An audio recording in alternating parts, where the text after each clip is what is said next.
The sirens cut through the night air like sharp blades. In the heart of the bustling city of Enugu, the streets surrounding city of Fire Ministry, one of the largest megachurches in Nigeria, were in chaos.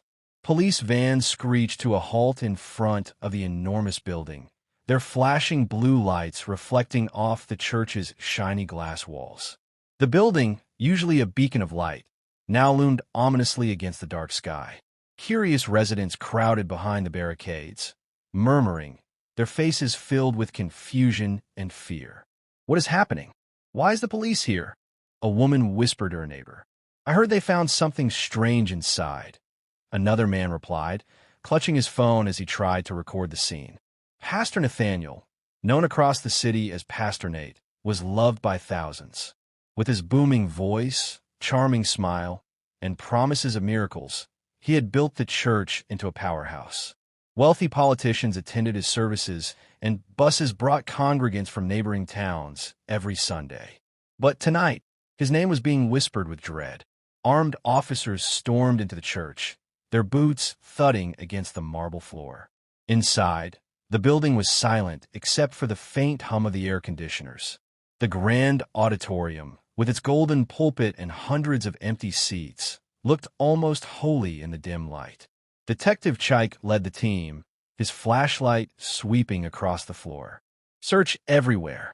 The basement, the offices, even the prayer rooms," he ordered. Two officers pushed open a locked door near the altar. It led to a narrow staircase, spiraling down into darkness. The smell hit them first, something foul and metallic like rust and decay. Covering their noses, they descended cautiously. The basement was nothing like the glamorous church above. It was cold, damp, and filled with shadows. Strange markings covered the walls, glowing faintly in the beam of their torches. At the center stood a large table draped in a black cloth. Underneath it, a locked wooden chest. Chike's voice was low but firm. "Open it." An officer forced the lock with a crowbar. The lid creaked open. A sickening stench burst out, making everyone gag. The flashlight revealed the contents. Asterisk, asterisk, human heads, asterisk, asterisk, neatly arranged, their lifeless eyes staring up. Some looked fresh, others old and decayed. Gasps filled the room. One officer dropped his flashlight, trembling. "Oh my God," he muttered. Chike's jaw tightened. "Call the commissioner and the press. This is going to blow the city apart." Upstairs, reporters had already gathered, sensing a scandal. The church gates were swarmed by journalists and congregants alike. Some cried, others shouted in anger. "He's innocent," a woman screamed. "Pastor Nate would never do this." Another man shouted back, "You think so? Why is the police here then? Why are they bringing out those boxes?" Moments later, officers carried the wooden chest out. The crowd surged forward, phones raised high. When they saw what was inside, screams erupted. Women fainted, men stumbled back, crossing themselves in fear. News channels went live immediately. Headlines flashed. "Shock in Enugu. Popular pastor found with human heads in megachurch." Inside the police van, Detective Chike sat with the evidence. His face was grim. Whoever Pastor Nate really is, he's not who these people think he is. As they prepared to leave, the church lights flickered. The officers froze, glancing at each other. The markings on the basement walls glowed brighter, as if alive. A cold wind swept through the building, though no windows were open. Chike felt a shiver run down his spine. For a brief moment, he thought he heard whispering, low, guttural voices speaking a language he didn't understand. He looked back at the altar. The golden cross on the pulpit had fallen to the ground. Somewhere in the city, Pastor Nate sat in the back of a luxury car, watching the chaos on his phone. His expression was calm, almost amused.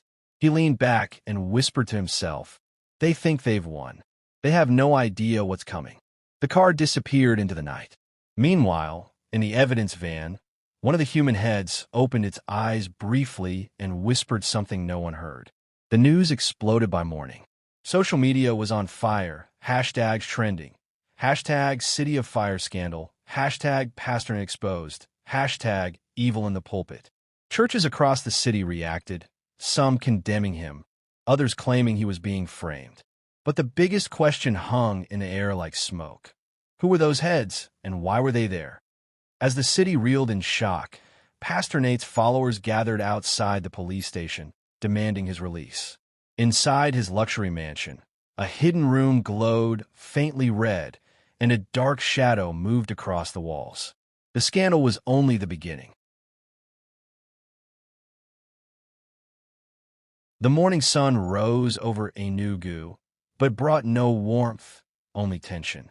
Across the city, newspapers splashed the same headline: Popular pastor in ritual scandal. The face of Pastor Nathaniel, once seen smiling on billboards and TV ads, now stared coldly from the front page. His megachurch, City of Fire Ministry, was cordoned off by police tape, its massive gates locked.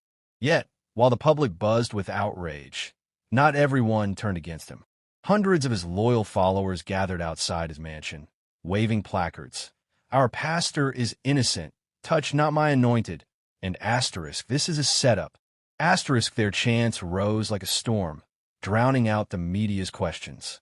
Inside the mansion, Pastor Nate sat calmly in his lavish living room. The curtains were drawn, casting the room in dim light. Expensive furniture lined the walls, but the air smelled faintly of incense and something metallic. He sat in a white robe, his fingers tapping a rhythm on the armrest as his lawyers briefed him. "Sir," one of them said nervously, "the police have overwhelming evidence. The media is crucifying you. You need to make a public statement." Pastor Nate smirked. "Let them talk. The more they speak, the more they spread my name." He stood, his tall frame casting a long shadow across the room. "Arrange a press conference. I will speak when the time is right." As the lawyers nodded, a young servant entered, carrying tea. The moment the servant's eyes met Nate's, he froze, trembling. There was something in those eyes, something cold, predatory. Nate smiled faintly, and the servant quickly left without a word. That evening, Detective Chike sat in his office, reviewing photos of the human heads found in the church. They had yet to identify all of them, but one face stood out: a missing university student whose case had gone cold months earlier. Chike rubbed his temples. This was no ordinary case. Something about the church, the markings in the basement, the whispers he heard, it didn't feel human. His phone rang. It was his superior. "Chike, the commissioner is under pressure. There's a court order to release the pastor pending trial. Powerful people are backing him." Chike slammed his fist on the table. "Release him? After what we found?" "I'm sorry," the voice said. "Orders from above." Moments later, the news broke. Pastor Nathaniel released on bail. The city erupted. Protesters clashed with loyalists. On social media, war raged between those who called him a devil and those who saw him as a persecuted saint. That night, a young journalist named Clara decided to dig deeper. Known for her fearless reporting, she snuck into the church compound under the cover of darkness. Her camera flashed as she captured photos of the basement. The markings on the walls glowed faintly again. Suddenly, the temperature dropped. "Who's there?" she whispered, her voice shaking. A low voice answered from the shadows, not quite human. "You should not have come here." Before Clara could run, something moved, a dark mist that wrapped around her neck. Her camera fell to the floor as she was dragged into the darkness, her screams muffled. The next morning, her car was found abandoned near the church. Her camera was recovered, but the last photo she took showed something horrifying: a shadow with glowing red eyes behind the altar. Meanwhile, Pastor Nate held a massive service in an open field. Thousands gathered, crying, praying, screaming his name. Standing on the stage, he raised his hands. "My children, they accuse me of evil, but I tell you, this is a test of our faith." The crowd roared. As he spoke, a strange wind swept through the gathering, making the trees sway unnaturally. Some people collapsed, shaking violently, while others claimed to see visions of angels. To them, it was a miracle. To Chike, who watched from a distance, it was a warning. Later that night, Chike received a call. Another body had been found. This time, a church deacon, headless, his body dumped in a river. The killer had left a message carved into his chest: The offering continues. In his mansion, Pastor Nate stood in front of a mirror. His reflection was not his own. It was a shadow with glowing eyes. The reflection spoke in a voice that chilled the room. Asterisk, you are doing well. The city is feeding us. But the detective, he must be silenced. Asterisk, Nate smiled darkly. Leave Detective Chike to me. As Chike drove home that night, his headlights flickered. A black car followed closely behind, its windows tinted. Suddenly, the road ahead filled with mist. His car swerved, tires screeching. In the mirror, he saw a figure standing in the road. Pastor Nate, smiling, his eyes faintly glowing in the darkness. Asterisk, do you think Detective Chike will survive Pastor Nate's wrath? And what force is truly backing the pastor's power? Asterisk. Drop your thoughts in the comments. Hit like if you're hooked, and stay tuned for the next chapter, where the darkness spreads and the city begins to fall under a terrifying curse. Asterisk. The city of Enugu woke to whispers of dread. Every corner shop, every street corner, every taxi ride buzzed with the same topic: Pastor Nathaniel. His release from custody had divided the city in half. Those who believed he was a victim of lies, and those convinced he was the devil in human flesh. Detective Chike hadn't slept. The image of Pastor Nate standing in the mist the night before wouldn't leave his mind. How had he appeared so suddenly? How had he vanished just as quickly? Chike tried to convince himself it was fatigue, but deep down he knew what he saw was real. In the morning briefing, his team presented new evidence. "Sir," an officer said nervously, placing a folder on his desk, "we traced all the victims found in the church basement. They were either members of Pastor Nate's inner circle or people who had vanished after private meetings with him." Chike opened the folder, scanning the photos. His jaw clenched when he saw Clara, the missing journalist, listed among the names. Her face stared back at him, brave, defiant, and gone. "We need to find her body," he muttered. Another officer hesitated. "Sir, there's something else. Each victim's blood type matches rare groups used in certain ritual practices." Chike's brow furrowed. "What kind of rituals?" Mama Ifioma, an elderly historian and spiritualist the police had consulted before, stepped into the room. "Rituals of the River Covenant," she said in a voice that commanded silence. "An ancient pact said to give immense power to the one who offers the blood of the pure and innocent. The more heads offered, the stronger the spirit behind the man becomes." The room fell silent. Chike asked, "And what happens if the spirit gains full power?" Mama Ifioma's face darkened. "The city itself becomes its altar. Everyone pays the price." That night, the city experienced its first wave of terror. Power outages struck across neighborhoods, plunging streets into darkness. People heard strange whispers in the wind, and several claimed to see glowing eyes in alleyways. A young man named Emeka, who had openly criticized Pastor Nate online, was found dead in his apartment, his head missing. The walls were smeared with strange markings. His girlfriend, trembling, told police the lights went out and something moved in the dark. It wasn't human. The next day, Pastor Nate appeared on live television, standing tall behind his golden pulpit. His voice was smooth, almost hypnotic. "My children, darkness walks among us. But fear not, I am your light. Stand with me, and you shall be safe." The congregation watching from home wept, convinced of his innocence. But Chike saw something else, a faint shadow behind the pastor, almost like wings of mist spreading wide. Determined to find proof, Chike and his partner raided the church again. This time, they found a hidden room behind the altar, accessible through a small panel. Inside, candles burned around a circle of ash, and on the wall was an ancient carving depicting a man crowned in fire, standing over kneeling figures. Beneath it were words in a forgotten language. "What is this place?" Chike muttered. Mama Ifioma, who had accompanied them, traced the carving with trembling fingers. "This is not a church. It's a temple of the River Covenant. This man, your pastor, has merged with something far older than any of us." Suddenly, the candles blew out, and the room plunged into darkness. A cold wind swept through, and a voice, Not from any of them. Echoed softly. Asterisk, you should not have come here. Asterisk. The air thickened, and the shadows on the walls began to move. Chike drew his gun, his partner doing the same.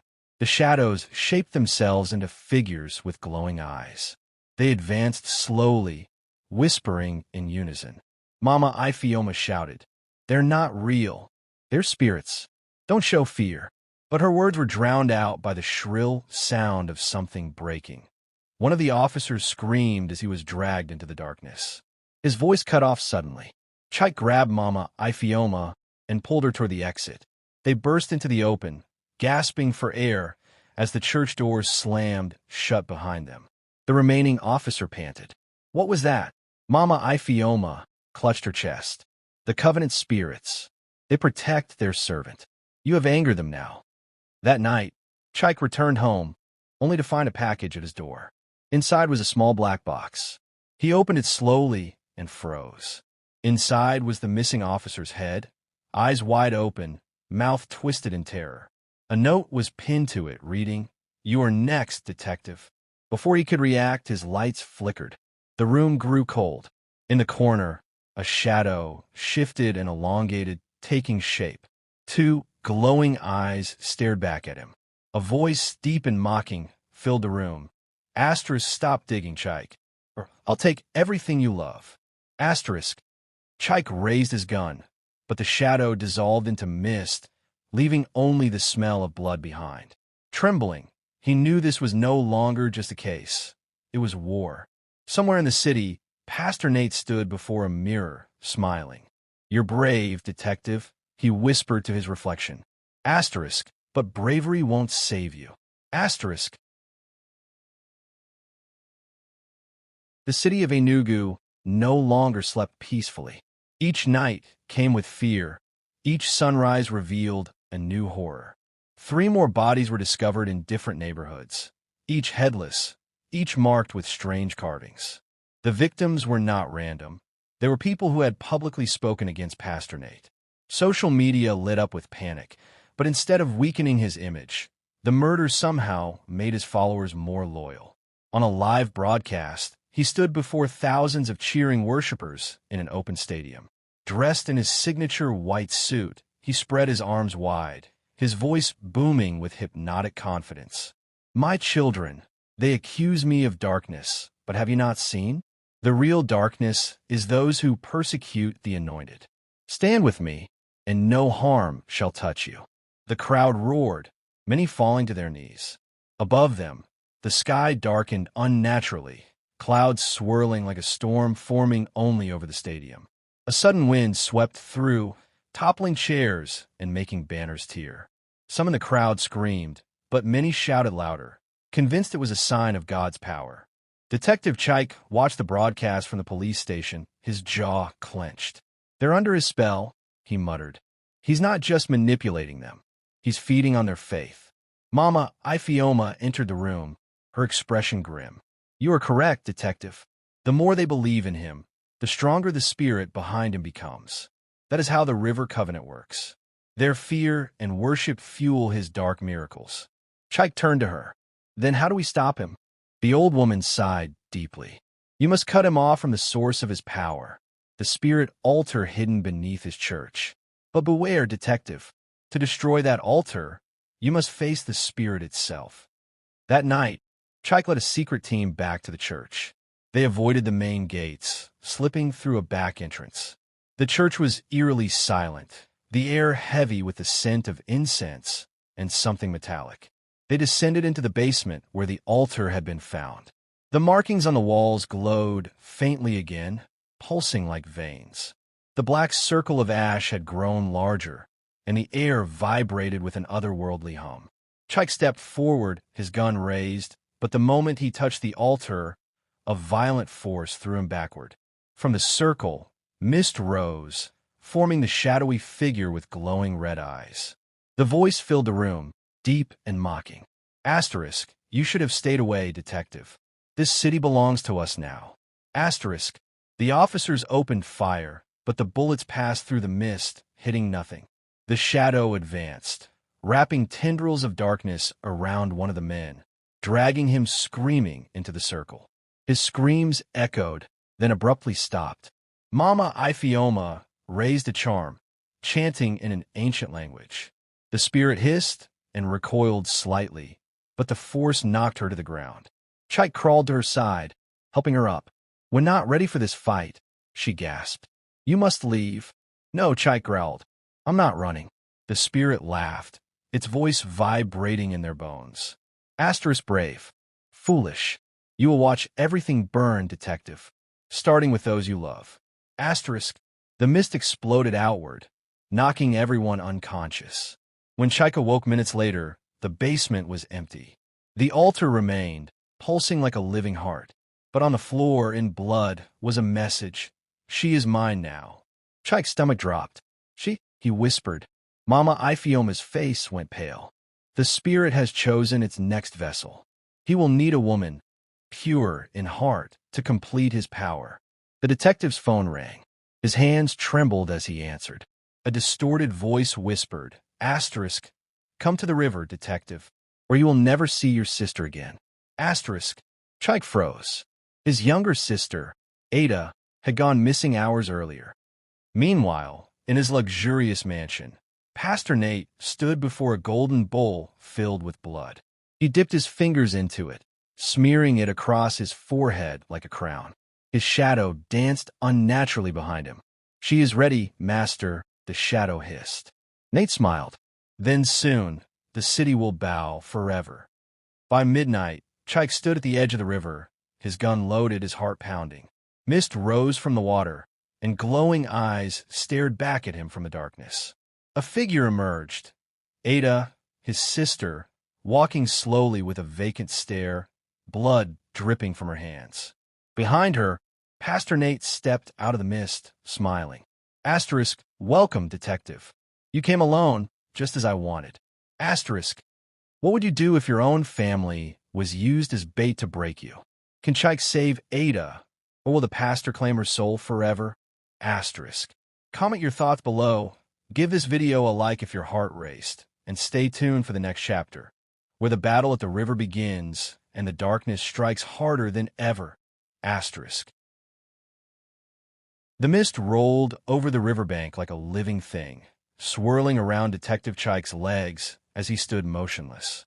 His gun felt heavy in his hand, but it seemed useless against the presence before him.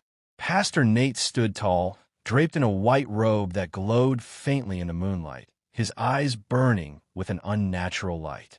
Between them, Ada walked slowly, her steps unsteady, her face pale. Blood streaked her hands, and her eyes were blank, almost lifeless. She stopped at the edge of the river, staring ahead without recognition. "Let her go," Chike shouted, aiming his gun. Pastor Nate chuckled, the sound echoing unnaturally across the water. "Detective, do you still believe bullets can stop what I am?" His voice was deep, layered with something inhuman. Chike's grip tightened. "You're a murderer. I'll end you here." The pastor raised one hand. Instantly, the mist thickened, wrapping around Chike like chains, forcing him to his knees. He struggled, but the more he fought, the tighter it held. "You're brave," Nate said, stepping closer, "but bravery is useless against the covenant. Every head offered to my master brings me closer to godhood. Your sister is the final offering." Chike's heart pounded. "Don't touch her." Ada turned her head slowly, her voice distant and broken. "Chike, help me." Tears rolled down her cheeks, mixing with the blood on her skin. Summoning all his strength, Chike broke free from the mist and lunged forward. He fired at the pastor, but the bullets dissolved in midair, turning into black ash before they reached him. Nate laughed, a sound so chilling it made the trees tremble. "Do you see? Your weapons are nothing. You must fight me on my altar with the only weapon that can harm me." "What weapon?" Chike demanded, gasping. From behind him, a voice shouted, "This one." Mama Ifioma emerged from the shadows, holding a glowing spear carved with ancient symbols. The mist recoiled from its light. "The spear of Alisa," she cried, "forged to kill the unholy." Nate hissed, his smile fading. "Old woman, you dare interfere?" The ground trembled, the river boiling as dark shapes rose from the water, spirits with glowing eyes, their forms shifting like smoke. They hissed, circling Mama Iphioma, but the spear's glow kept them at bay. "Chike," she shouted, throwing the spear to him. "Strike his heart, and the covenant will break." Chike caught it, the weapon burning in his hands with power. Nate snarled, his form shifting, his shadow growing larger behind him, sprouting wings of mist. The spirits screeched, and Ada screamed, clutching her head as if something was tearing her apart from within. "Save me, Chike," she cried, collapsing to the ground. Rage surged through him. He charged, the spear glowing brighter with each step. Nate raised his hands, unleashing a wave of dark energy that blasted Chike backward. He hit the ground hard, the spear slipping from his grip. Nate stepped over him, his shadow looming like a demon. "You cannot win. This city is mine. Your sister is mine. You are mine." But before he could strike, Ada crawled toward the spear, her hands trembling. With her last strength, she grabbed it and thrust it toward her brother. "Take it," she screamed. Chike caught the weapon, rolling to his feet. With a roar, he drove the glowing spear into Pastor Nate's chest. The pastor screamed, his voice twisting between human and monstrous. His body convulsed, shadows ripping away from him like smoke. The spirit shrieked, dissolving into the night. The mist burned away as the river glowed with blinding light. Nate fell to his knees, clawing at the spear embedded in him. "No, this is not the end." His body cracked, light pouring out, until with one final scream, he exploded into ash. The river fell silent. Ada collapsed into Chike's arms, her eyes clear once more. "You saved me," she whispered weakly. Mama Iphioma knelt nearby, her face weary. "It is over," she said softly. But even as she spoke, the ash that was once Pastor Nate began to swirl unnaturally, vanishing into the river. Chike's eyes narrowed. "No, it's not over. He's not gone." The water rippled, glowing faintly red. From the depths, a low voice whispered, almost too faint to hear. "Asterisk, you have won this battle, detective. But the covenant never dies. I will return. Asterisk. Asterisk, do you believe Pastor Nate's spirit is truly gone? Or has he bound himself to something far darker beneath the river? And what new terror could rise from the ashes? Asterisk. Share your theories in the comments. Like this story if it gave you chills, and prepare yourself for the next chapter, where the victory turns hollow and a new wave of horrors begins to unfold. Asterisk. The next morning, the city of Enugu erupted with relief. News channels declared, "Pastor Nathaniel dead. Detective save city." Crowds gathered in celebration, singing, dancing, and praising Chike as a hero. The police commissioner shook his hand in front of the cameras, and the mayor announced a day of Thanksgiving. But Chike did not celebrate. Standing by the riverbank where the battle had ended, he stared into the still water. It looked calm, but he felt it watching him. Every ripple seemed to whisper secrets only he could hear. He knew the fight wasn't over. Ada, now recovering in the hospital, tried to smile for her brother. But she had nightmares every night. Sometimes she woke screaming, saying she saw Nate's face in the shadows, whispering her name. The doctor said it was trauma, but Chike suspected it was something darker. Mama Iphioma visited Ada, bringing herbs and prayers. "The covenant spirit has been wounded, not destroyed," she warned Chike. Pastor Nate's death was only the breaking of the vessel. The master behind the covenant, the true power, still lives. Chike frowned. "Who is this master?" The old woman's eyes were heavy with fear. "An ancient entity older than the rivers, older than the gods your people pray to. It feeds on human fear and faith. It gave Nate his power. Now that it has no vessel, it will seek another." 3 nights later, the celebration turned to horror. People began disappearing again, but this time not just the poor or those close to the church. The victims included wealthy businessmen, government officials, and even police officers. Each disappearance was marked by the same sign, a black circle drawn on the ground with ashes. One night, Chike got a call for his partner. "Detective, you need to see this." He arrived at a crime scene in the city center. A businessman's car had been found parked under a bridge. Inside, there was no body, just a pool of blood and the victim's head placed on the dashboard, its eyes glowing faintly red. The same strange markings were carved into the seats. "What does this mean?" the officer asked, trembling. Chike stared at the head. It was still moving slightly, its mouth opening to whisper a single word. Asterisk return. Asterisk. Meanwhile, in the shadows of the city, a new figure was rising. A young preacher named Brother Caleb had begun holding secret revival meetings. People claimed to see miracles. The sick healed instantly, barren women conceiving, debts miraculously paid. His voice was soft, but his eyes burned with an unsettling fire. Reporters flocked to his services. "Is this the new prophet sent to heal our land?" they asked. But those who attended said something fell off. An invisible force hung in the air, making them tremble. Mama Ifioma warned Chike, "The master has found a new vessel. This Brother Caleb is not a man of God. He is the continuation of the covenant." Chike clenched his fists. "Then I'll stop him before it's too late." One stormy night, Chike went to Caleb's revival tent, watching from a distance. Hundreds of people were there, crying and falling to the ground as Caleb prayed. His voice was calm, almost soothing, but every word seemed to echo unnaturally. Suddenly, Caleb stopped mid-sermon and turned his head slowly, his gaze locking on Chike. His lips curved into a smile. "Welcome, detective," he said, his voice carrying over the crowd without a microphone. "I've been waiting for you." The crowd gasped, turning to look at Chike. Some shouted in anger, others in fear. Caleb spread his arms wide. "This man thinks he can stop the will of the covenant. Should we let him?" The crowd began to chant, their eyes glazed over as if under a spell. Chike drew his gun, but the tent lights flickered and the air grew heavy. The ground under his feet trembled. Caleb's shadow stretched unnaturally long, twisting into shapes that were not human.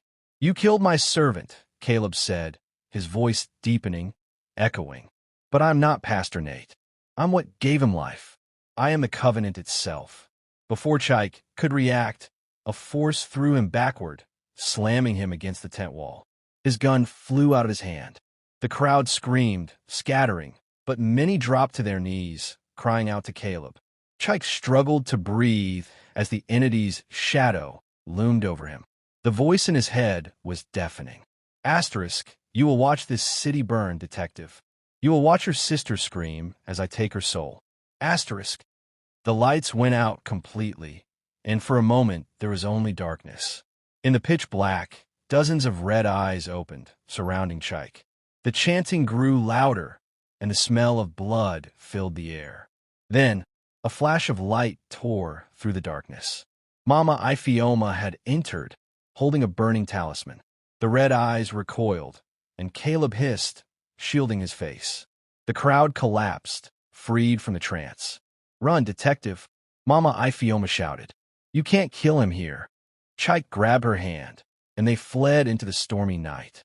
Behind them, Caleb's laughter followed, deep and otherworldly. Asterisk, "Run while you can. You'll come back to me, willingly." Asterisk. As they escaped, Chike looked back one last time. The tent had collapsed, but in the storm clouds above, a massive shadow with wings of mist spread across the sky. The covenant was no longer hiding. It was ready for war. Asterisk, the covenant has taken a new vessel, stronger than before. Do you think Chike can destroy what is no longer human, or will the city fall completely under its control? Asterisk. Comment your thoughts, like if this chapter gave you chills, and brace yourself for the next chapter, where the covenant's power unleashes chaos, and Chike makes a desperate move to fight the darkness at its source. Asterisk. The storm never truly left the city. For days, dark clouds lingered over Enugu, lightning splitting the sky at odd hours, rain falling in sudden, violent bursts. People whispered that God was angry, but Chike knew better. The city itself was under siege from something far older and darker than anyone imagined. Reports flooded in of strange incidents. A mother strangled her own child, claiming the voice told me to. Taxi drivers went missing, their cars found abandoned with symbols burned into the seats. Even the police were not immune. 3 officers killed each other during a night patrol, their bodies discovered in a circle of ash. Everywhere, whispers of Brother Caleb spread. His gatherings had multiplied, each one more intense than the last. Videos went viral of him touching sick people who fell to the ground convulsing, only to rise screaming praises. In one clip, a man claimed he saw Caleb's eyes glow red mid-sermon. The video was deleted within hours, but the fear remained. Chike sat in his office, staring at a map of the city. Red circles marked the sites of every ritual killing. The pattern was unmistakable. They were forming a massive circle, enclosing the entire city like an ancient sigil. Mama Ifioma stood beside him, her face grim. He is completing the covenant seal. When it is done, the entity will no longer need a vessel. It will be free to walk this world in its true form. Chike rubbed his temples. How do we stop it? The old woman hesitated. There is only one way. You must go to the shrine of Ekwensu, the only place where the covenant can be broken. There lies a weapon older than the covenant itself. But the path is cursed. Few who enter ever return. Chike didn't hesitate. Then I'll be the one who does. That night, Chike and Mama Ifioma traveled far beyond the city limits to the edge of an ancient forest. Locals refused to guide them, warning, people who go there disappear. With only a lantern and the talisman, they stepped into the dense woods. The forest was alive with whispers. Trees twisted unnaturally, roots coiling like snakes. The deeper they went, the colder it became. Strange figures flickered at the corners of their vision, vanishing when they turned to look. Hours later, they reached a clearing where a massive stone shrine stood, covered in moss and ancient carvings. The air crackled with energy, the ground pulsing faintly as if it had a heartbeat. This is it, Mama Ifioma said, her voice trembling. The shrine of the war god. Only the one who enters with a pure heart can retrieve the weapon. If your spirit is weak, the shrine will consume you. Chike stepped forward without hesitation. As he entered, the shrine's carvings began to glow. The ground trembled, and the doorway sealed behind him, leaving him in darkness. Inside, the shrine tested him. Voices filled the air, mocking him, whispering his fears. He saw visions. His sister Ada screaming as Caleb dragged her away, his own hands covered in blood, Pastor Nate's face laughing from the shadows. A massive figure formed from the darkness, eyes glowing white. Who dares disturb a shrine of Ekwensu? The voice boomed. Chike gripped his courage. I am Detective Chike. I've come to end the covenant. The figure laughed, a sound like rolling thunder. You seek the blade of Ekwensu, forged in the first war against darkness. But to wield it, you must sacrifice something greater than fear. You must sacrifice love. The shrine walls twisted, revealing Ada bound in chains, crying out, Brother, don't let me die. Chike's chest tightened. Was this real, or another illusion? The figure's voice roared. Choose. Save her and let the covenant rise, or sacrifice her soul to claim the blade. He fell to his knees, torn. Tears streamed down his face. I can't kill her. Ada's voice softened, echoing strangely. Chike, if this is what it takes to save everyone, do it. Screaming in anguish, Chike raised the glowing spear he had brought and plunged it into the vision of Ada. The shrine erupted with light, the walls shaking violently. When the light faded, Ada was gone, and in his hands was a massive black blade with glowing red symbols, the blade of Ekwensu. The figure's voice rumbled one last time. The blade is yours. Use it wisely. But remember, every strike will cost you a piece of your soul. When Chike emerged from the shrine, Mama Ifioma gasped. His eyes glowed faintly silver, and the blade pulsed in his hand. You succeeded, she whispered. Chike looked at the weapon. This ends tonight. Meanwhile, in the city, Brother Caleb stood at the center of a massive crowd in the stadium. The ritual circle was almost complete, glowing faintly beneath everyone's feet. Above, storm clouds twisted, and a massive shadow began to form. Caleb raised his hands, his voice echoing like a god. "The final offering comes now," he shouted. The crowd screamed in ecstasy as the shadow descended lower. At that moment, Chike and Mama Ifioma drove into the city, the blade glowing brighter with every mile. But as they approached the stadium, a dark wave slammed into their car, flipping it off the road. Chike crawled out, coughing blood, the blade still in his hand. From the distance, Caleb's voice rang out, mocking. "Come, detective, face me in my kingdom." Chike stood on trembling legs, gripping the blade as the sky above the stadium cracked open, revealing a monstrous silhouette with wings of fire. The Covenant had almost completed its form, and the final battle was about to begin. The storm never truly left the city. For days, dark clouds lingered over Enugu, lightning splitting the sky at odd hours, rain falling in sudden, violent bursts. People whispered that God was angry, but Chike knew better. The city itself was under siege from something far older and darker than anyone imagined. Reports flooded in of strange incidents. A mother strangled her own child, claiming the voice told me to. Taxi drivers went missing, their cars found abandoned with symbols burned into the seats. Even the police were not immune. 3 officers killed each other during a night patrol, their bodies discovered in a circle of ash. Everywhere, whispers of Brother Caleb spread. His gatherings had multiplied, each one more intense than the last.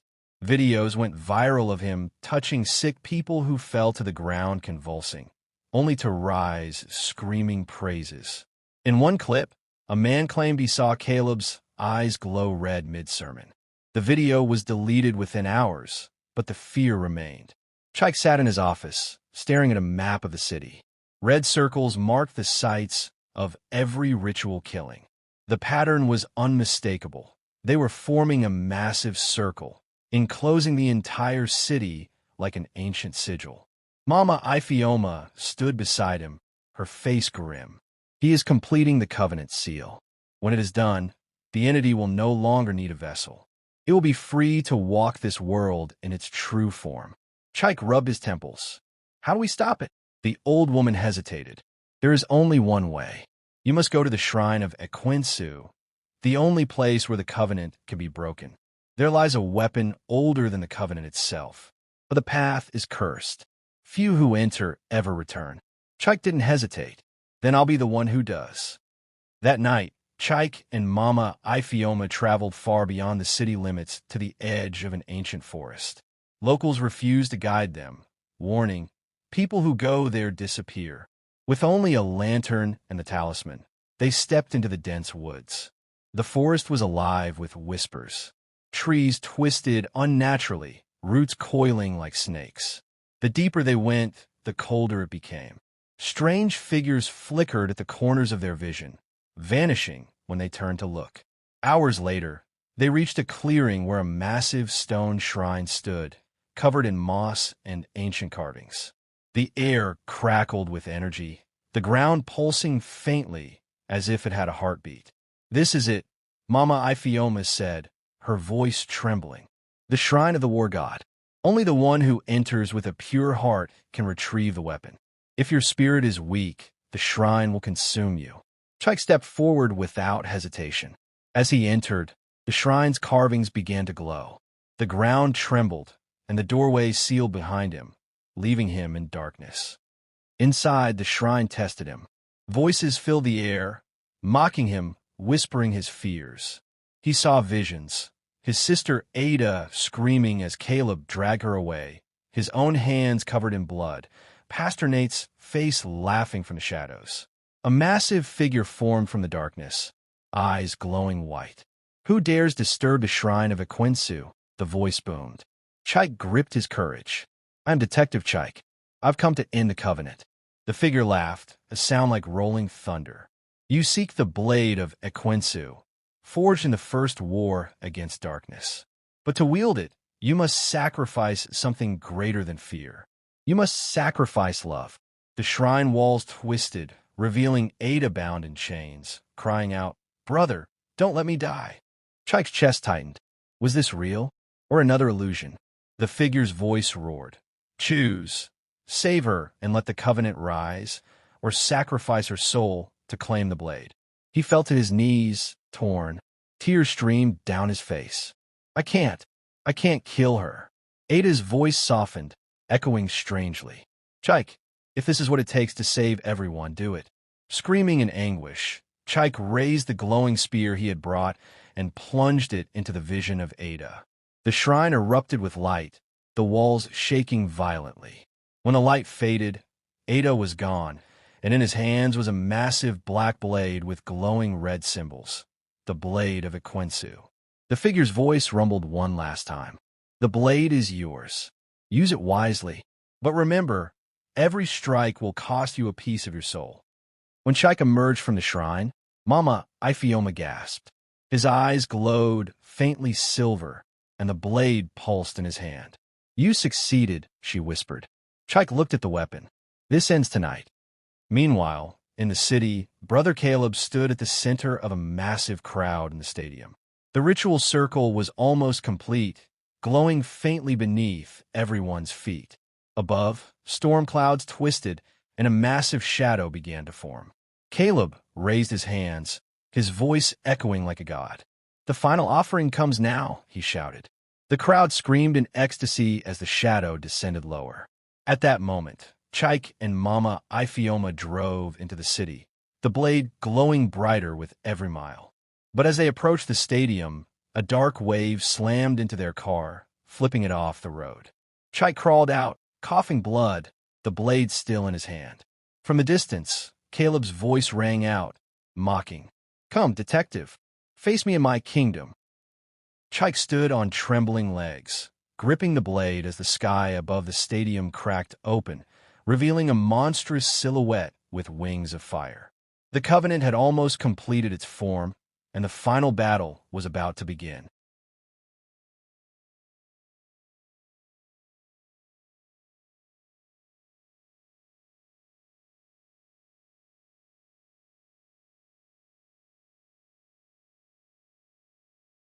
The city of Enugu entered a fragile calm after the stadium incident. Life slowly returned to normal. Markets reopened, buses filled the streets again, and news stations praised Detective Chike as a hero. But beneath the surface, a heavy silence lingered. People avoided talking about what happened, as if afraid that speaking of it would invite the darkness back. Chike did not share in the city's relief. He moved through the days like a ghost, haunted by the image of Ada disintegrating in his arms. At night, he woke drenched in sweat, hearing her voice whispering his name from the shadows. Every time he closed his eyes, he saw her smiling before vanishing into glowing embers. Mama Ifioma stayed close to him, knowing the Covenant story was far from finished. One evening, she entered his small apartment and found him sitting in the dark, staring at the empty space where the blade of Equensu had vanished. You're still grieving, she said softly. Chike's voice cracked. I sacrificed her. I killed my own sister. The old woman sat beside him. No, Chike, you saved her soul. But the Covenant's essence is older than any weapon. It has survived many defeats. I fear it is not gone, only sleeping. 2 weeks later, strange reports began surfacing again. This time, not in Enugu, but in the neighboring city of Aka. People spoke of sudden mass hysteria during church services, with entire congregations screaming as if possessed. Livestock were found dead, their heads missing. Children whispered about the red-eyed man appearing in their rooms at night. Chike drove to Aka to investigate. As he entered the city, the air felt different, thick, electric, as if the sky itself was holding its breath. Posters for a new preacher, Prophet Zion, covered every street pole. The man's smiling face radiated confidence, and slogans read, Asterisk, the true light has come. Asterisk, he attended one of Prophet Zion's gatherings to observe. The event was held in a newly built cathedral filled with thousands. The atmosphere was eerily similar to Brother Caleb's meetings, intense, almost feverish. The congregation's chanting shook the building. When Zion walked onto the stage, Chike's heart froze. Though his face was different, his aura was the same. His eyes burned faintly red. Zion raised his hands, and the crowd fell silent. His voice was calm but powerful. "My children, the evil has been defeated, but it has left scars on this city. I have come to heal you, to cleanse you of all fear." The people erupted in cheers. Chike's hand instinctively went to his side, but he had no weapon this time. The blade of Equinsu was gone. He felt powerless as he watched the preacher's shadow stretch unnaturally on the wall behind him. During the service, Zion's gaze suddenly shifted and locked on Chike. He smiled, a slow, knowing smile that made the detective's blood run cold. "Ah," Zion said into the microphone, his voice echoing unnaturally. "We have a visitor, the brave one who thinks he can stop destiny." The congregation turned to stare at Chike, their eyes glassy, their expressions blank. "You thought you won," Zion said, stepping closer, "but I am not like the last vessel. I am stronger, and this time there is no blade to stop me." Chike stood, ready to fight, but the crowd surged toward him like a wave. He punched and shoved, but they were too many. They clawed at him, dragging him to the floor. Suddenly, the ground beneath the cathedral cracked open. From the fissure, mist poured out, twisting into dark tendrils that wrapped around Chike, pinning him to the ground. The shadow above Zion grew massive, sprouting horns and wings made of fire. The entity's voice thundered from everywhere. Asterisk, "You killed one vessel, but you cannot kill the covenant. You belong to me, detective, just like your sister." Asterisk, Chike roared in anger, struggling against the tendrils. "You won't have me." But the mist tightened, choking him. He gasped as the world dimmed around him.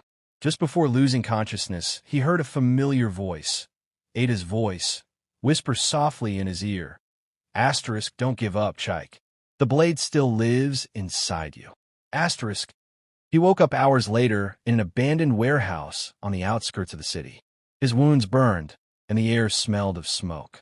In his hand, faintly glowing, was a shard of the blade of Equinsu. It pulsed with every heartbeat.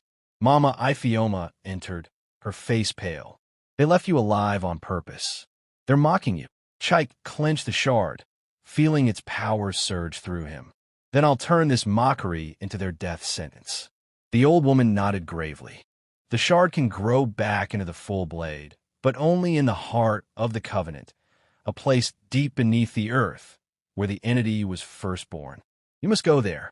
That's where this will end." Chike stood, determination burning in his eyes. "Then take me there." Far beneath the cathedral where Zion preached, an ancient chamber pulsed with red light. The entity's true form stirred, larger and more monstrous than ever. Its voice rumbled like an earthquake. Asterisk, "Let him come. I will crush him and take what is mine." Asterisk. Asterisk, the covenant is stronger than ever, with a new vessel and a final plan to claim the world. Can Chike, armed with only a shard, destroy an evil older than time itself? Or will he fall like those before him? Asterisk.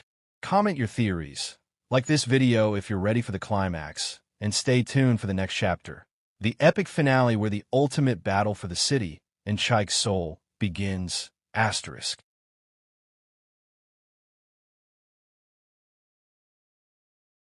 The road to the heart of the covenant was unlike anything Chike had ever faced.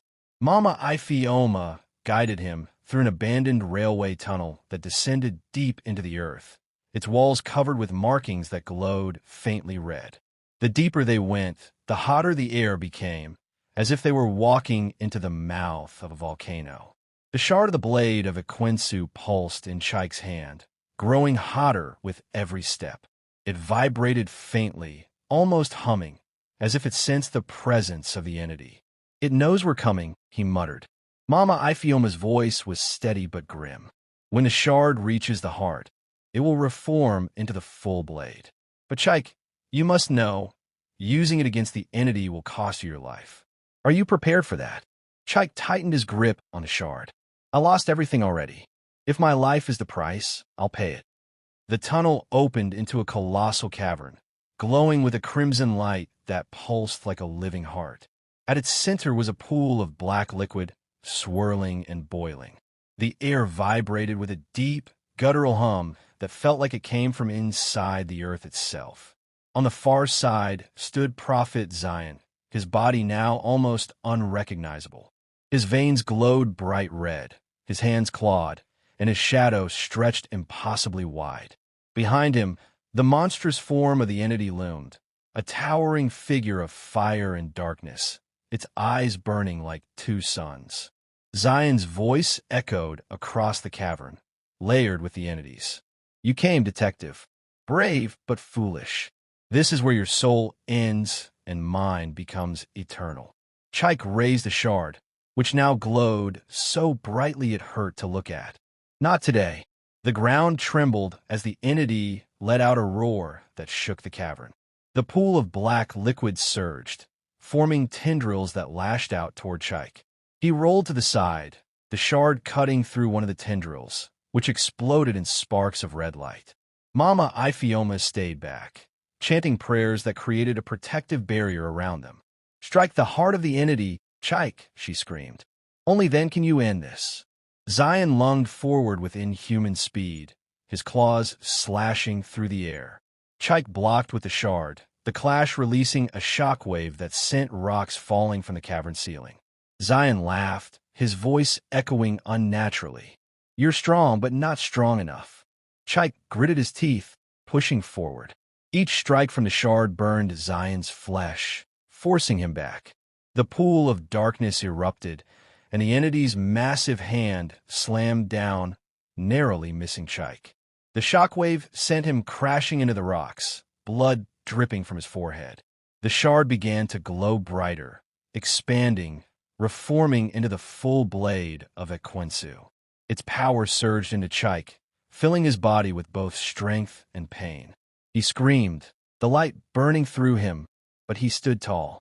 The entity roared, its massive form towering over him. "Mortal, you cannot destroy what was here before the world." Chike raised the blade, his voice raw. "Maybe not, but I can end you here." He charged, leaping onto the altar that rose from the center of the pool. Zion stood in his way, but Chike plunged the blade into his chest. Zion screamed as his body cracked, red light pouring out before he exploded into ash. The entity howled in rage, its form collapsing into the pool. Tendrils lashed out wildly, wrapping around Chike, pulling him toward the heart of the darkness. Mama Ifioma screamed, "Chike, you must strike now." Chike, half submerged in the black liquid, raised the blade high. "For Ada," he whispered, "for the city." With one final roar, he drove the blade into the core of the entity. The explosion of light was blinding. The cavern shook violently, the walls crumbling. The entity screamed, its form disintegrating into shards of darkness that dissolved into nothing. The pool boiled away, leaving only stone. Chike fell to his knees, the blade burning away into ash. His body glowed faintly as the light consumed him. He looked up at Mama Ifioma, who was crying. "Tell them," he said weakly, "the covenant is broken." Before she could reach him, his body dissolved into light, rising like 1,000 fireflies before vanishing into the air. The cavern fell silent. The darkness was gone. Days later, the city held a quiet vigil. The people mourned their detective, their hero, who gave his life to save them. Ada's voice was heard no more, but sometimes at night, when the river was calm, people swore they saw two lights, one silver, one gold, dancing over the water. Mama Ifioma stood at the riverbank, whispering a prayer. "Rest well, Chike. You won." Though the city was safe, legends spread of a hero who fought the darkness and became light itself.